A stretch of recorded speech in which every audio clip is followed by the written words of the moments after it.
So now we need $2 trillion. Now we need even more government because the problems are so bad. But meanwhile, it's the government that's making it worse. It's because the government is interfering with the free market. We're never going to solve these problems. In fact, we're going to exacerbate them. And the worse the economy gets, the more power the government's going to grab. The more individual liberties and rights we're going to surrender, and it's going to be a self-perpetuating spiral that's going to disaster. If we thought the 1930s were bad, if we thought the Great Depression was bad, wait till we see what the government creates this time around. Well, it's going to be an interesting year. But, you said something about free markets, and that's the thing that you hear a lot in the press today. People are making reference that the free markets failed. We haven't had free markets. When you have a central bank that artificially lowers interest rates, when you have governments that interfere in the markets the way that they're doing today, that's not a free market. No, this is always what happens. It's just like, just the way they blamed Hoover for the Depression. They said, well, Hoover was this free market capitalist. The more they intervene, the more the worse the problems become, and then the solution is always bigger government, more stimulus. And so the worse the economy gets because of government interference, the bigger the government gets, and the more they blame capitalism for the problem. And so I said it's a no-win situation. We're just doomed. The other thing that they'll do is this stimulus program, mark my words, it won't work. And then when this doesn't work, next year we'll be looking at son of stimulus. Well, they never work. I mean, if you remember, the last stimulus plan that they passed, at the time that they passed that $200 or $300 billion stimulus, I wrote one of my commentaries that you put on your site, and what I said is it's not going to work, and I said before the end of the year, they're going to be talking about a newer stimulus that's even bigger, and they're simply going to say the last stimulus didn't work because it was too small, and now we need a bigger stimulus, and that's exactly what's happened. And that's what they're going to do again. And the politicians never go back and look at what they said in the past and concede that they were wrong. They're never wrong. It's always that they didn't do it big enough. And they can never see the connection between the actions they're taking and the problems getting worse.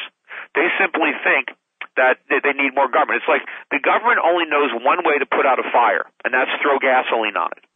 And no matter how much gasoline they throw, the fire just keeps getting bigger and bigger. And their solution is always to reach for more gasoline. And for some reason, they can't connect the dots between the fire getting bigger and throwing gasoline on it. It's absolutely amazing, too, when you take a look at the amount of money that they are spending. But here's the other thing, though, Peter. It's not just government. It's the people on Wall Street. It's not just that they're spending more money. I mean, we're bailing out Bank of America. And basically what we've done, started with Greenspan, is basically we have said, if you get too big and if you take big risk, we're not going to let you fail. And Wall Street is, on board with the government plan because they're benefiting from the largesse. They're getting all this money. I mean, these firms should be going bankrupt. Look, you and I are in the brokerage business. Why can't we hire some of the Merrill Lynch advisors to work for us? I mean, why does the government have to give billions of dollars to Bank of America so they can dole it out to the financial consultants at Merrill Lynch? They're paying out like $5 billion in retention bonuses. That's not fair. Why should the government give Merrill Lynch money so that they can pay it to their advisors not to quit? I mean, that's not fair competition. What about all the other small brokerage firms that would like to grow, that were well managed, that didn't take on all this debt, that aren't asking for government money? Why should the government subsidize our competitors? This is insanity. And all these big Wall Street firms are getting government subsidies when the smaller firms who didn't make all these bad investments were getting nothing but higher taxes. Well, you know what we do, Peter? You and I merge, we get bigger, and then we convert to a bank and then access TARP. But we'd also have to fail. We'd have to lose staggering amounts of money. It's not just being a bank that means, you got to be a colossal failure. And you just can't even be a small failure. You have to fail in a major, major way. And then you get government money lavished all over you. I mean, what kind of incentive is that? How do you run a free market economy when that's your incentive system? If you succeed, we tax the hell out of you. And if you fail miserably, we shower you with money. And, the other thing about the bailouts that really bother me is the bailouts are not going to the shareholders of these companies. Not that I think they should get bailed out, but all the money is really going to the employees who ran the companies into the ground. It's the executives. These companies are being kept in business so that they can continue to lavish their executives with huge paychecks. that the actual shareholders are getting nothing because the dividends are getting abolished and the governments are taking such huge ownership stakes in these companies that there's never going to be anything left for the shareholders. They might not know it right now. Bank of America is not trading at zero yet, but it should be because the shares are basically worthless. Those common shares are worth nothing because all the value in the company is in the preferred shares that the government owns. Absolutely amazing. Absolutely amazing. But you know what? It's the way Wall Street thinks. It's the way Washington thinks. And unfortunately, those that work hard have to pay for it. And it's unfortunate. I guess the best thing you can do, Peter, is try to protect yourself. Yeah, and that's what we're doing. And, unfortunately, our economy massively needs to be restructured. We need less savings. We need less consumption. We need more production. We need more factories to be built. We need to transition a substantial percentage of our workforce out of the service sector into goods production. That has to happen. If that doesn't happen, we're going to be in poverty.